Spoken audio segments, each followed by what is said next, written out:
Okay, hello, welcome to the video about how I explain how I edit my photos. So we're in Lightroom now, and I actually have to re-record this entire video because the first one was completely fried and I cannot recover it. However, what we're going to do here is select these 5 photos and I'm going to reset all of them back to how they came out of the box from my scanner. So this is all about my process of going from scan to completed image.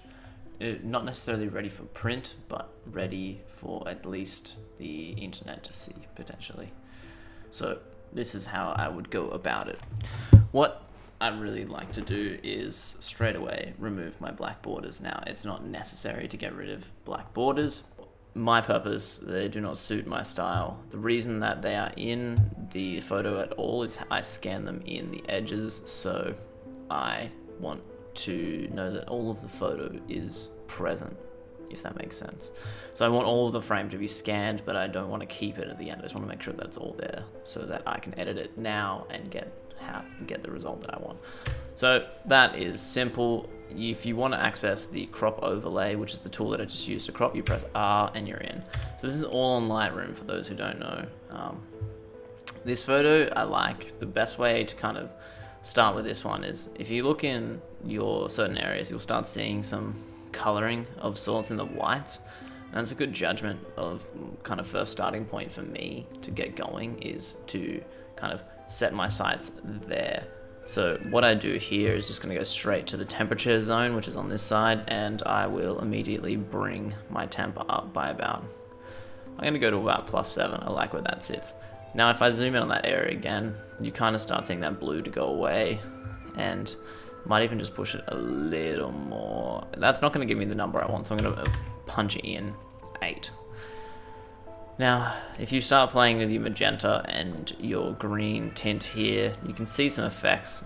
Another good thing is like looking at fringing, which is where highlights and certain things start really blowing out the color. There's no fringing on these particularly, but you can notice a lot where there's a lot of magenta. I kind of like where it's sitting. There's enough kind of purples and stuff around.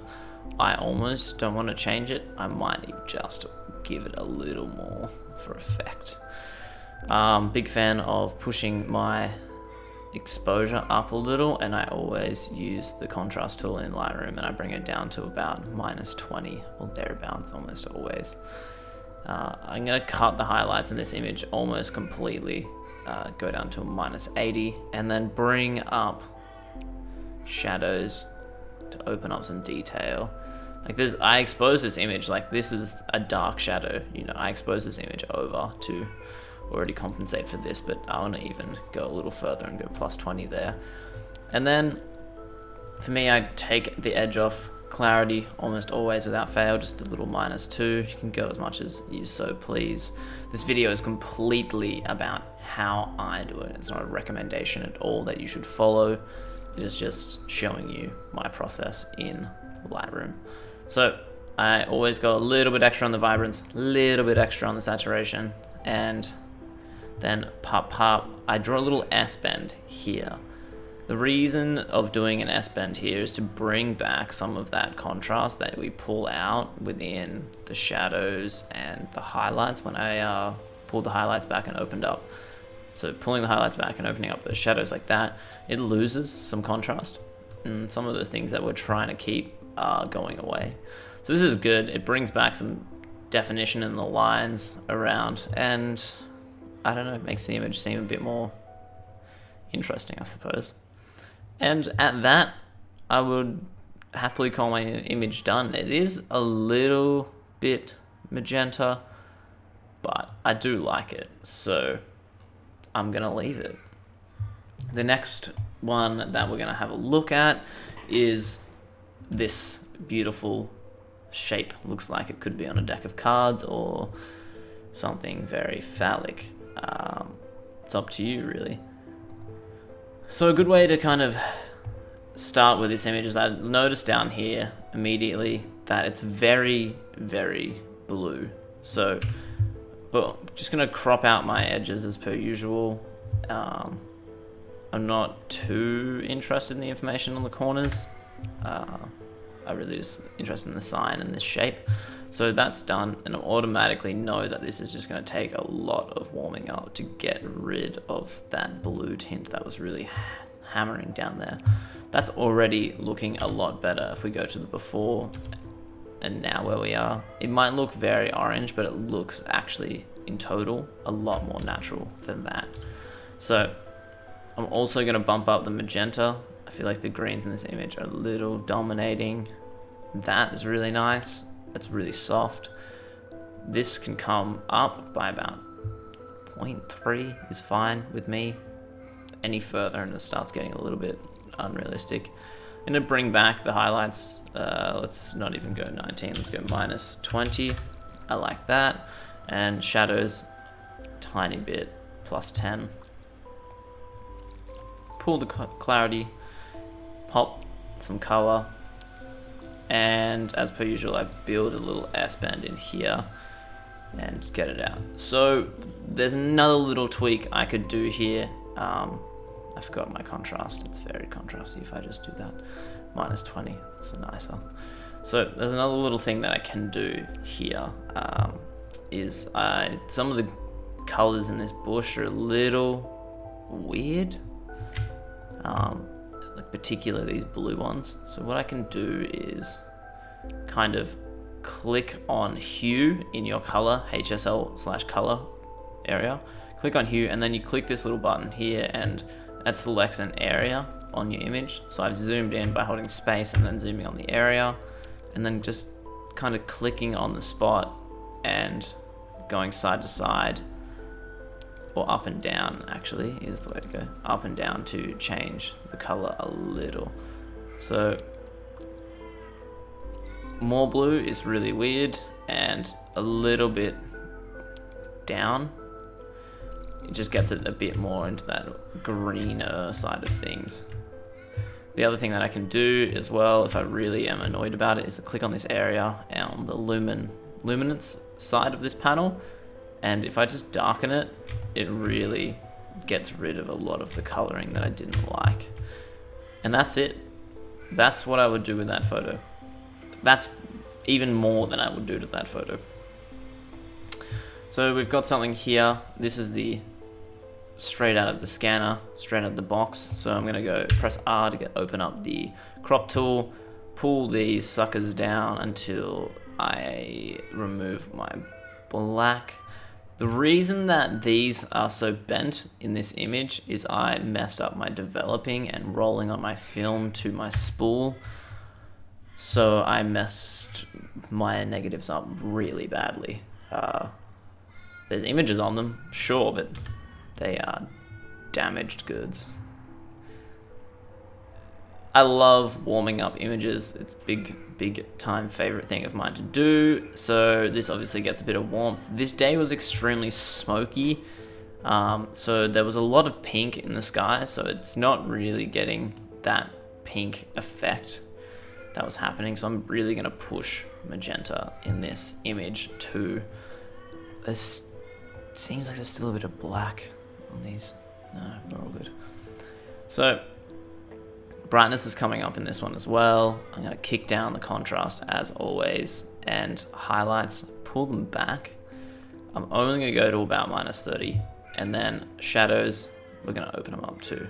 I like the detail and the kind of shadows in this corner here in this pocket, so I am going to try and leave some of that strength in them instead of going all the way to this end of the spectrum and just popping it, because it's a little bit much. So where we were is plenty. And vibrance up to about +10, and sat to about 2 to 4 is fine with me. And make sure the clarity comes back just a little bit, because if you look at this change from nothing to 2. Ready? Nothing. 2, nothing. Can you really see the difference? No. But it matters to me, so that's why I do it every time. Because of And as we're getting down, we're back into the tone curve area, and that is where I will pull these down like that and really bring some pop back into this image. So the S-band isn't too big. I like to keep it as small as possible, but I like it to exist no matter the process. I'm really happy as we get down to this HSL color panel, as I've gone through my workflow. I'm really happy with the colors within this image. I don't really want to change anything at all. So that's another complete image. So on this one, I'll give you a little before and after of where we came from and to where we are. Pretty cool. I'm pretty happy with this. And when you see this original image, you realize that maybe you could do some other things to kind of make it your own. Like, I even think now maybe I'll just push that just a tiny bit more and pull this back a tiny bit more. And that's happy days for me. So it's important to check your process and where you came from as well. So there's a little before and after tab down here that you can click multiple options of. So we're back and moving on. Next image, same day as the last image, and again, really bent negative. That is my fault. I did screw up kind of bad. So I've pressed R to go into my crop tool, and I'm pulling it all in. It looks pretty straight. I actually don't really want to change it, but I haven't got everything out of it yet. Still a corner up here, so a bit more in on that there. Still a little in this corner here, so a little bit more up here. That's enough for me, and it kind of really makes the image look a lot better straight away. It's blue, it's really blue, like this is a cream fence, so I know that this image needs a lot of warmth until it starts looking a bit more realistic. And as I said about the last day, it was very smoky and quite pink, so I know that some pinks need to really get pushed back into this image. The sky was turning at this point as well, so I know that it wasn't particularly blue, it was turning on the pink side as well. So as you can see, the sun's quite red and setting. That's pretty close. These colors look a lot more bright and vivid. I'm stoked with that. Plus 17, plus 17. So this really shows you that you have to, each scene is really different for me with color balancing, because they're all different from one, what the scanner gives you, and two, kind of what you shot on the day and what kind of was rendered on that film. It definitely is mostly from the scanner and what that first color render is. And if you don't quite get it right from the scan, then you do have to come into Lightroom and kind of tweak it and fix it up.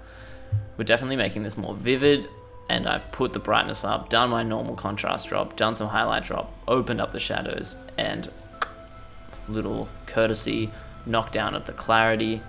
We kick up our S-bend off the bat with the highlights going up. Gonna pull them back even more. Really want this house to be the main focus, not to blow out the sky too much. So that's a little green still. If I look in here, a little bit more magenta was good. Too much there, so about 21. That looks excellent. That I'm happy with. So let's have a look at a before and after. Seems miles different from this darker, a bit more gloomy and blue kind of image, and now we've got something a bit more popping, and that renders the scene more like it was, which is ultimately my aim. I'm not trying to make some kind of superficial scene. This is how I shot it and envisioned it. This is how I made that photo. So now we're back to the final image, and at this one already you can kind of see that it's going to need a lot of work because of the angle of this horizon, and the colors are all whacked out from the scan. So let's do something different to the other ones. I've clicked on my crop tool, so with R that opens that up. So we go R, and then we click on straighten tool, and then I'm just going to click, I'm going to click on my horizon and create a line across it like that. That straightens everything up immediately, and now my job is to bring in the image until there are no black corners, and I think that's it. Yep, we're good.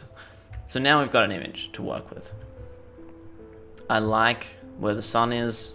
I like my mistake in development that led to this lightsaber line that has just come out. I haven't looked into why that's happened, but it has happened. Just pretty awesome. I'm pretty stoked about it. So start with color. It was warmer, much warmer than this, and it was so much more magenta. I mean, this was like a blaring magenta sunset at the time. So what I'm going to do is pop a tiny bit of exposure, cool down on the contrast, and then pull out the highlights of that sky so that color returns. Open up the shadows a tiny bit because I like this being dark and the mysterious kind of shoreline that we're already on. The clarity down, vibrance, have to kick it because it was more contrasty than this, like more vibrant than this in real life. So I need to bring some of that color back in from the flat scan. I'm going to bring the contrast back in as per usual with an S-bend, and that is the dreamy photo that I had. So if we have a look at the before and after of this one, we've got quite different tones throughout this image. You've clearly got a lot more pink going on. And this is how I remember that sunset. And this is incredibly weird, and I love it. But that just goes to show that even if you start with an image that is completely cooked, like this broken horizon, not in line, you can bring it back and get the image that you want. Okay, that is all that I really have for you guys. I guess this video I'm going to try and put on YouTube. So if you are watching on YouTube right now or watching live, you should head over to my YouTube. So I guess this is going to go on YouTube, so I'll sign off now. If you are watching, check out my Instagram. It is at disfiguredspace. Jump down below and click on the subscribe button, which I'm sure is actually over here. So down below, hit subscribe, and if you like this video, please press the like button. If you have any interesting thoughts or ideas for the future for this channel, please put them in the comments below. I'd love to hear from you. And if you have any critiques or comments about the process of editing these images, let me know in the comments. It's been really great. Thank you for being here. Cheers.